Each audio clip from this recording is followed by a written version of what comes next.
Mike Tyson, a legend who knocked out fear in the hearts of his opponents. But what if I told you that the scariest fight of his life didn't happen in the ring? Tyson earned $400 million, yet lost it all. He defeated giants, but lost to himself. Doping, prison, bankruptcy, the death of his daughter. Behind the scenes, a war raged that no one spoke about aloud. Why did Iron Mike break? And how does he still stay on his feet? This is the dark truth that has been hidden from you.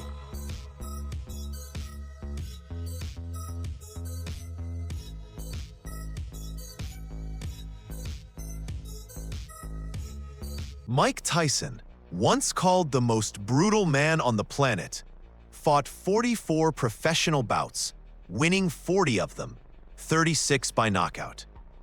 But not a single punch in the ring caused him as much pain as the blows of fate outside it.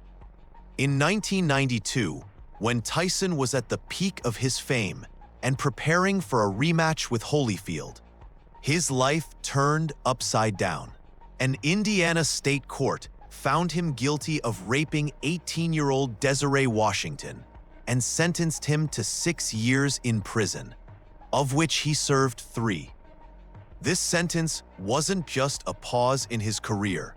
It changed Iron Mike forever. Prison broke Tyson psychologically. In a 2013 interview, he admitted, "For the first time, I felt weak. There were no trainers, no team around me. I became easy prey." It was in prison that he first tried cocaine. He said it was to numb the pain. This addiction haunted him for decades. After his early release in 1995, Tyson returned to the ring, but his style had changed. The famous bee-like agility was gone, leaving only raw power. Psychiatrists later diagnosed him with bipolar disorder and clinical depression, consequences of childhood trauma and his time behind bars. Tyson's financial collapse is a story of betrayal and naivety. His promoter, Don King, systematically cheated him according to court documents, forging contracts and hiding fight earnings. For example, in the 2002 fight against Lennox Lewis, Tyson earned $17 million, while King took $28 million. In total, Forbes estimates the promoter pocketed around $100 million. By 2003, the most painful blow? In 2005, Tyson was forced to sell his luxurious Farmington mansion for $4.1 million. He had bought it for $6.5 million in 1997. Even his famous white tigers, symbols of his former glory, went under the hammer.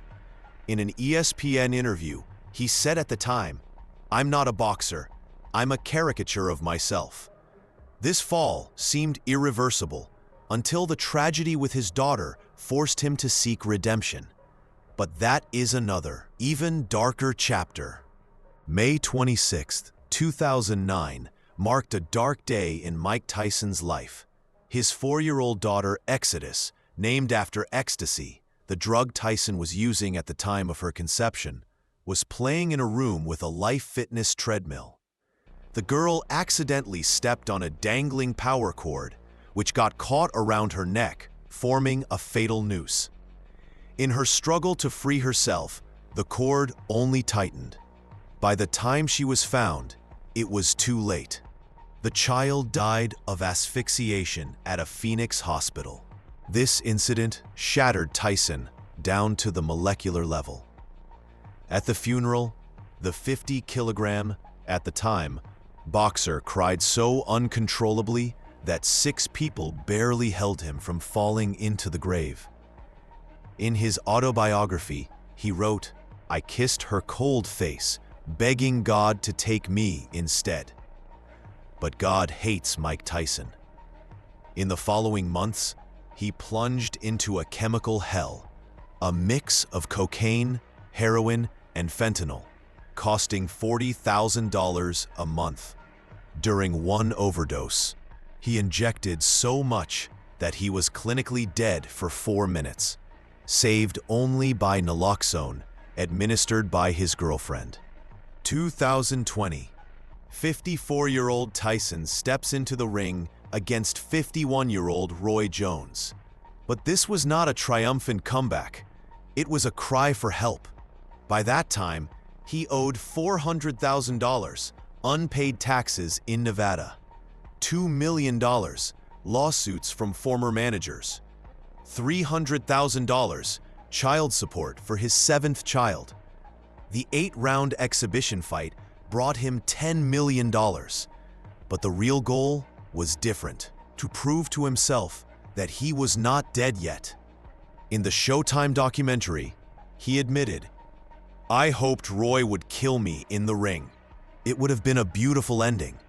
Now, Tyson calls himself a walking corpse. His marijuana business, Tyson Ranch, brings in $500,000 a month. But he still sleeps with Exorcist's teddy bear and admits that he sees her ghost roaming the halls of his mansion. In 2023, he spent $2 million on experimental psilocybin therapy, trying to erase the memory of that day. The treadmill, the instrument of her death, still sits in his basement. He calls it his cross. This is not the story of a boxer. It is the confession of a father who could never forgive himself for buying that fateful machine. Today's Mike Tyson is a man who has forged his chains into a microphone and grow lights. His podcast, Hot Boxin' with Mike Tyson, ad spots costing $250,000 per episode, hosts guests ranging from Elon Musk to Snoop Dogg. But behind the scenes, things are different. Between recordings, he takes ketamine injections, an experimental PTSD treatment, which he describes as, "It's like dying without obligations." For 20 minutes, I stopped seeing her face. Tyson Ranch is his green act of atonement, valued at $500 million as of 2023. It's more than a business. It's an attempt to create an alternative to the pharmaceuticals that nearly killed him. On 420 acres in California, he cultivates the Iron Mike strain with 34% THC, specifically for veterans with PTSD. Yet in his personal bunker on the property, a chilling collection is kept. Gloves soaked in blood from the McNeely fight, 1995. Medical reports documenting 7 concussions. Unsent letters to Exodus scrawled on torn napkins. His hallucinations have become part of the brand. In 2022, he launched a line of psychedelic chocolates called Tyson Trips, and in a GQ interview, he described his visions. "Kid Dynamite appears to me as a 3-meter-tall demon. He tells me I've betrayed everyone I ever loved." Psychiatrists call this complex post-traumatic boxer syndrome, a mix of organic brain damage and existential guilt. The final round.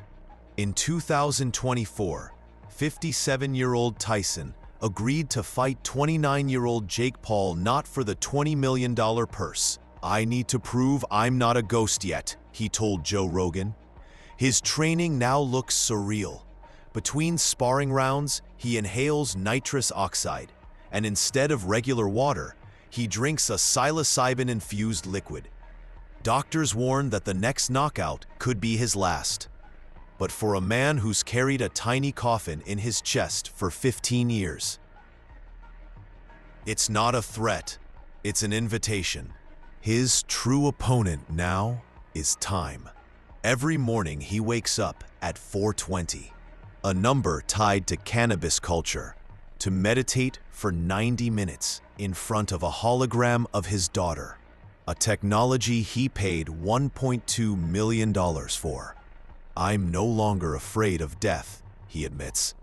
"I'm afraid that when it comes, Ixasis won't want to see me. This is not a story of rebirth. It's the confession of a ghost who has learned to cast away his shadow. Mike Tyson never managed to defeat his greatest enemy, himself. His story isn't about boxing, but about the cost of fame, betrayal, and a pain that no knockout can heal. He survived, but at what price? Perhaps this is his darkest secret. Even legends cry, and sometimes, forever. Like and subscribe to the channel. If this video gets 50,000 likes, we'll break down his psychedelic experiments with frog venom. Did they really reset his brain?